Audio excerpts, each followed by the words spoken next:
The other day, I was browsing my local game store after trading in some games, and I could not believe I saw this staring at me from across the counter. Oh my gosh! Now, this is a Commodore 1702 monitor, and I've been wanting one of these for a while. So, after breaking Czar's back, I decided that it needed to come home with me almost immediately. Now, I do love my Panasonic triple play, but because it's such a large size screen and only has composite, it's really not the cleanest image unless you're using the built in DVD and VHS player. And in that case, it looks beautiful. So, I've been on the hunt for something a little more compact and feature filled. And this monitor has absolutely been high on my list of ones to find if I could pick one up local. Now, one thing I love is you can adjust the picture using the knobs on the front and dial in a nearly perfect image without really having to do a whole lot of anything. And on the backside here, you'll see that we have an input for two separate channels for Luma and Chroma. And this basically can be easily adapted with one cable into S-Video, which is a much cleaner and better looking signal than composite. And because I do plan on using this eventually with some sort of mini PC, I picked up one of these HDMI to S-Video adapters. Shout out to TechDweeb for sending me the links on all of this stuff, so that way I didn't have to sift through all the bad ones out on Amazon. Now, I was a little nervous trying to capture this monitor using my camera equipment. I wasn't sure if my skill set was up to par, but I think I've done a pretty good job throughout the video, but don't go too hard on me in the comments. In a world of emulation and OLEDs, a lot of people would probably wonder why someone would go through so much trouble to get one of these monitors and to have an authentic experience, but really, it comes down to a feeling. You know, it kind of reminds me of the modern Christmas trees that we see today. They have these bright LED bulbs that'll probably last for 50 years and are technically brighter, but something about the warmness and the flicker and the way that those old incandescent Christmas trees look just felt like Christmas, and everything has felt different ever since that shift. That's kind of how I feel here when it comes to certain games that I have core memories with. Taking a break from gaming for a second, it's actually really amazing just to watch old animes and movies on the proper screen that they were released on. And ironically enough, a PlayStation 3 can still boot into Netflix and YouTube and a couple other video streaming services. And using that HDMI to S-Video adapter, it really puts out an amazing image. Now, one thing that's pretty cool too is the PS3 does let you set your aspect ratio where a lot of other HDMI video devices won't. So you can actually get everything looking nice and proper and scaled the way it should be, which is amazing. And I know it's probably only a matter of days before they cut support, but I'm just impressed that a device that's almost 20 years old can still stream Netflix, and it actually works really amazing with this setup. I'll probably have to resort to using some sort of computer and a web-based application afterwards. And another thing that's really cool to do, if you're really into anime and like some of these modern shows, is just to see what they actually look like on a CRT. Here I have Cyberpunk Edge Runners, which I really enjoyed, mainly for its art style, and it just looks absolutely gorgeous on this monitor, and I cannot believe it. Now, a little bit of a warning to anyone that may use this video for inspiration. Not all S-Video cables are created equal, so definitely do your research. From this point on out, I'm actually using the original Xbox to play these games using the original Xbox's first-party advanced AV adapter, so the quality is quite nice. Now, we're going to be using what's known as CoinOps. This exists today. It's been around for a long time, but to me, it was popularized with the original Xbox. It's basically a front end for a bunch of different emulators, and it just packages everything really neatly into all these different categories, and you get all these nice little video previews and everything.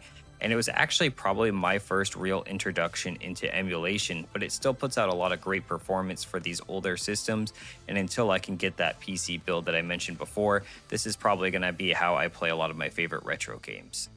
And I do honestly enjoy a lot of the retro handhelds that I review here on this channel, but none of them can replicate the same feeling that you get inside when you're using the proper display and the proper controller and things like that. I know I'm kind of cheating in this video because I am still technically emulating a lot of these things, but things like the way that the pixel art looks, the motion clarity, the pretty much no latency that you get whatsoever with a CRT is just magic. And it's really sad that kids these days probably will grow up not getting to experience it. So being able to have something like this, in my studio is really amazing. And it's something I'm going to cherish for as long as I possibly can.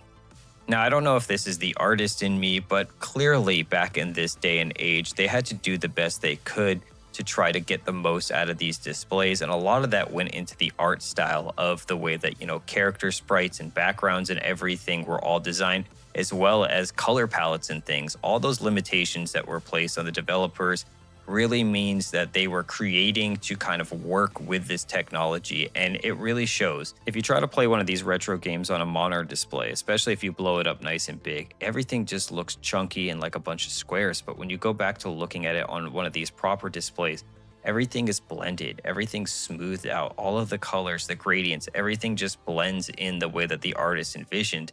And again, I know I mentioned before you can use things like CRT shaders and stuff like that, but it's really never going to be a one for one when it comes to really replicating the way that things were meant to be, looked at and the way that they were designed. So it's really awesome just to kind of spend some time every now and then and really appreciate games exactly as they were.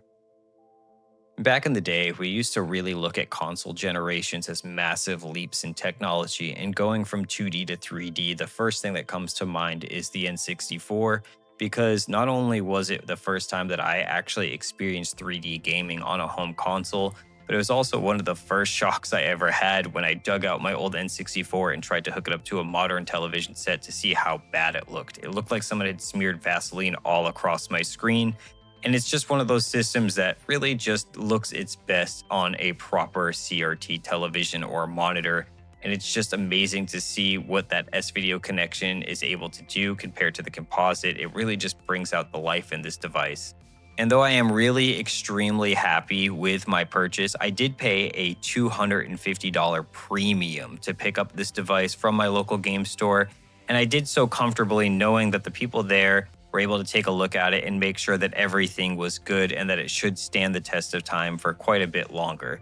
But I do want to bring up the fact that if you're looking to pick up any sort of CRT, if it's your first one, if you're younger and you've never experienced one, or if you're older and you just want to get one to relive a lot of your favorite games, do keep in mind that a lot of these sets do not put out the same picture quality that they did when they were new, due to physical components aging out, things like capacitors and things like that. And it can be actually quite deadly to get into the back of these things and to service them. So if you're looking to buy one, I highly advise that you get a set that is widely documented with, information on how to tune the picture. Maybe things like get it with a remote so you can get into service menus and things like that. And most importantly, just take a look at it before you take it home and make sure that everything is good. But I'm really excited for my future plans with this device. I think that once I get a small single board computer in here, set up something like maybe RetroPie or something of that nature, it's really going to be a lot more fun. I do enjoy using it with the original Xbox with that emulation, but being able to use something like an 8-bit Do controller or something would be a lot better. And I'm just really, really happy. But tell me what you guys think down below. Is this the type of video you guys want to see more of? I know it's a little bit different for the channel. If you're new here, make sure you subscribe, and I'll catch you guys in the next one.